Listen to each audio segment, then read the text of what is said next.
Poland ने अपने रास्ते बंद कर दिए हैं। पोलैंड ने यूक्रेन को हथियार नहीं देने का ऐलान किया है। अब पोलैंड से एक भी हथियार यूक्रेन को नहीं मिलेगा। पोलैंड के रास्ते यूक्रेन का सप्लाई चेन पूरी तरह से कट गया है। पोलैंड का अपना दरवाजा बंद करना यूक्रेन के लिए बहुत बड़ा झटका है। यूक्रेन युद्ध की शुरुआत से ही पोलैंड यूक्रेन की मदद कर रहा था। पोलैंड से यूक्रेन को हथियार मिल रहे थे। विदेश से मिलने वाले हथियार पोलैंड के रास्ते ही यूक्रेन पहुंच रहे थे। लेकिन अब पोलैंड का कहना है कि वो यूक्रेन को हथियार देने के बदले खुद को और मजबूत बनाएगा। पोलैंड के प्रधानमंत्री ने कहा है कि वो यूक्रेन को हथियार देने की जगह अपने देश में ज्यादा मॉडर्न और एडवांस हथियार जुटाने पर फोकस करेंगे। Nie przekazujemy żadnego uzbrojenia na Ukrainę z tego względu, że my teraz sami się broimy w najnowocześniejszą broń. Jeśli nie chcesz się bronić, to musisz się mieć czym bronić. Taką zasadę wyznajemy i dlatego dokonaliśmy zwiększonych zamówień. Dzisiaj byłem w zakładach.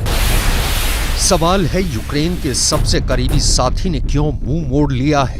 Ukraine को सबसे पहले fighter jet देने का ऐलान करने वाला Poland अब Ukraine को हथियार देने से क्यों मना कर रहा है। दोस्त के दुश्मन बनने की पूरी कहानी बताएंगे, लेकिन उससे पहले पोलैंड क्यों अपने लिए एक से बढ़कर एक खतरनाक हथियार जुटाने में लगा है, इसे जान लेना जरूरी है। रूस से लेकर बेलारूस से बड़े खतरे से पार पाने के लिए पोलैंड अलग अलग देशों से हथियार जुटा रहा है। अमेरिका से 250 एब्रम टैंक्स का करार उसी तैयारी का हिस्सा माना जा रहा है। पोलैंड ने अमेरिका से मिलने वाले एब्रम टैंक्स को रूस से लगी सीमा पर लगाने का फैसला किया है।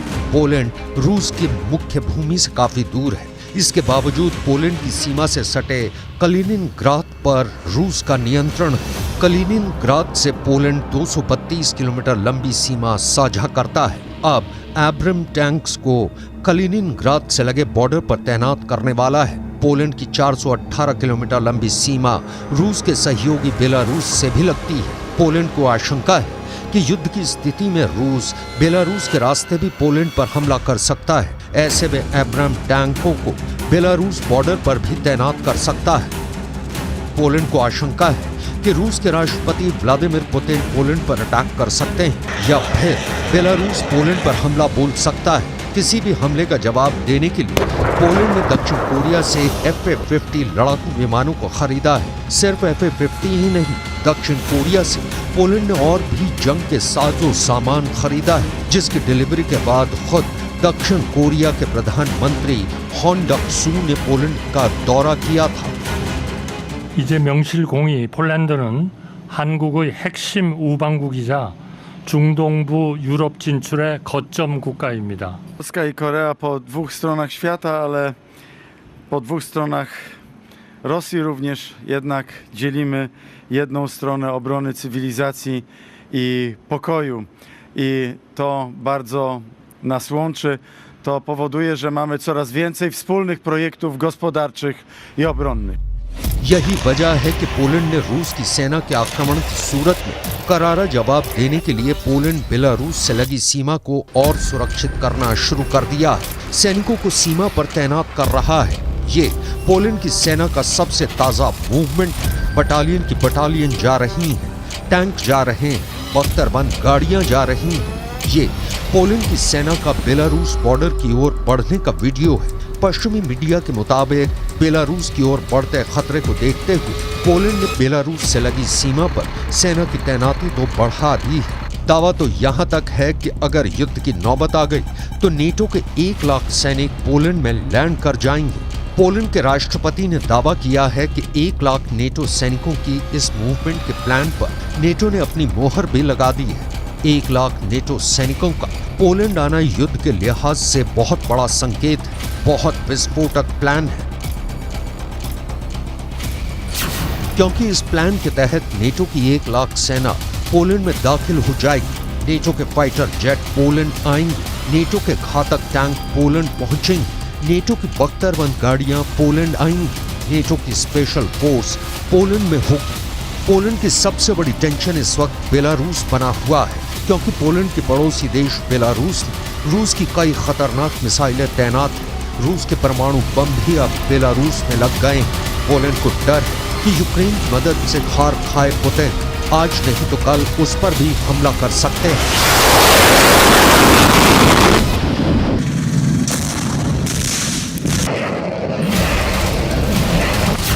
पोलैंड में अभी करीब 10,000 नेटो सैनिक तैनात हैं, जिनमें से अधिकांश अमेरिका की फोर्स है। इसके अलावा युद्ध होने पर 1 लाख और नेटो सैनिक पोलैंड आ जाएंगे। इसके साथ ही साथ नेटो शिखर सम्मेलन में पोलैंड में हथियारों के गोदाम बनाने का फैसला किया गया है, क्योंकि अमेरिका और ब्रिटेन के बाद पोलैंड ही ऐसा देश था जो यूक्रेन का बड़ा मददगार था। पोलैंड पश्चिमी देशों और यूक्रेन के बीच सबसे अहम कड़ी बना हुआ था।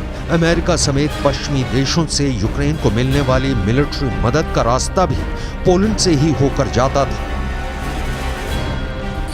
यूक्रेन से पोलैंड की 535 किलोमीटर लंबी सीमा लगती है। पोलैंड के जरिए नेटो के हथियार धड़ल्ले से यूक्रेन पहुंच रहे थे। वो हथियार चाहे अमेरिका से यूक्रेन आने हो या फिर ब्रिटेन से यूक्रेन को हथियारों की डिलीवरी मिलने वाली हो, हथियार पहले अमेरिका से पोलैंड पहुंचता था। वैसे ही ब्रिटेन से भी पोलैंड आता था, फिर पोलैंड से सड़क के रास्ते यूक्रेन पहुंचता है। लेकिन पोलैंड के ताजे फैसले के बाद अब ये कड़ी टूट गई है। बेलारूस में रूस के लगे परमाणु बमों से घबराए पोलैंड ने अमेरिका से न्यूक्लियर बम की मांग की है। पोलैंड का कहना है कि उसे अपनी रक्षा के लिए किसी भी कीमत पर अमेरिका से परमाणु हथियार चाहिए, और उसकी घबराहट का अंदाजा इसी बात से लगाया जा सकता है कि पोलैंड के प्रधानमंत्री माटोस मोराविएकी ने साफ साफ शब्दों में पोलैंड में परमाणु हथियारों के लगाने की बात कही है। W związku z tym, że Rosja ma zamiar rozmieścić taktyczną broń jądrową na Białorusi, my tym bardziej zwracamy się do całego NATO o wzięcie udziału w programie Nuclear Sharing. Oczywiście przede wszystkim jest to decyzja Amerykanów, ale my nie chcemy siedzieć z założonymi rękoma, kiedy Putin eskaluje różnego rodzaju groźby. Ostateczna decyzja będzie zależała oczywiście od naszych partnerów amerykańskich, partnerów natowskich. My deklarujemy naszą wolę szybkiego działania w tym zakresie.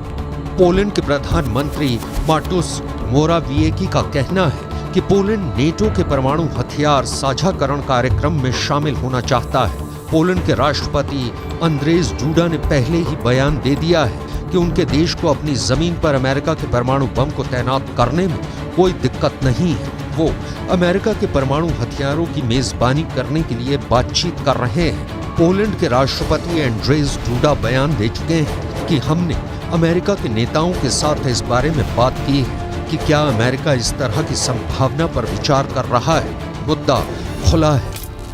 अब Poland के खुद के डर से बाहर निकलकर Ukraine चलते हैं, जिसकी परेशानी पोलैंड के फैसले के बाद और बढ़ गई है। पोलैंड ने ही सबसे पहले यूक्रेन को फाइटर जेट देने की घोषणा की थी। यही वो देश है जिसने जर्मनी से यूक्रेन को लेपर्ड 2 बैटल टैंक देने की अपील की थी। इसके अलावा जंग के बाद से पोलैंड अब तक यूक्रेन के करीब 15 लाख लोगों को पनाह दे चुका है। यूक्रेन जाने वाले अलग अलग वर्ल्ड लीडर्स भी अक्सर पोलैंड होकर ही अपनी यात्रा करते रहे हैं, लेकिन अब पोलैंड और यूक्रेन के बीच खाई खुद गई है। दोनों के बीच दूरियां बढ़ गई हैं। यूक्रेन के प्रेसिडेंट जेलेंस्की ने पहले इशारों में पोलैंड पर कमेंट किया। यूएन में जेलेंस्की ने बिना नाम लिए पोलैंड पर तंज कसा था। उन्होंने कहा कि कुछ देश दुनिया के सामने यूक्रेन का साथ देने का दिखावा करते हैं। जेलेंस्की के बयान के बाद पोलैंड ने यूक्रेन के आर्म सप्लाई चेन को ही काटने का फैसला ले लिया।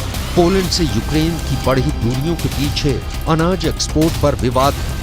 अनाज को लेकर ये विवाद तब शुरू हुआ जब रूस के साथ जंग की वजह से काला सागर के जरिए अनाज एक्सपोर्ट के रास्ते को बंद करना पड़ा था। इसके बाद यूक्रेन का अनाज दुनिया के और देशों में न जाकर सिर्फ सेंट्रल यूरोप के मुल्कों में रह गया। इस वजह से यूरोप के कई देशों के किसान परेशान हो गए, क्योंकि यूक्रेन से अनाज आने की वजह से उनकी अपनी फसल की कीमत बेहद कम हो गई। इसे देखते हुए यूरोपियन यूनियन ने बुल्गारिया, हंगरी, पोलैंड, रोमानिया और स्लोवाकिया में अनाज के इंपोर्ट पर बैन लगा दिया।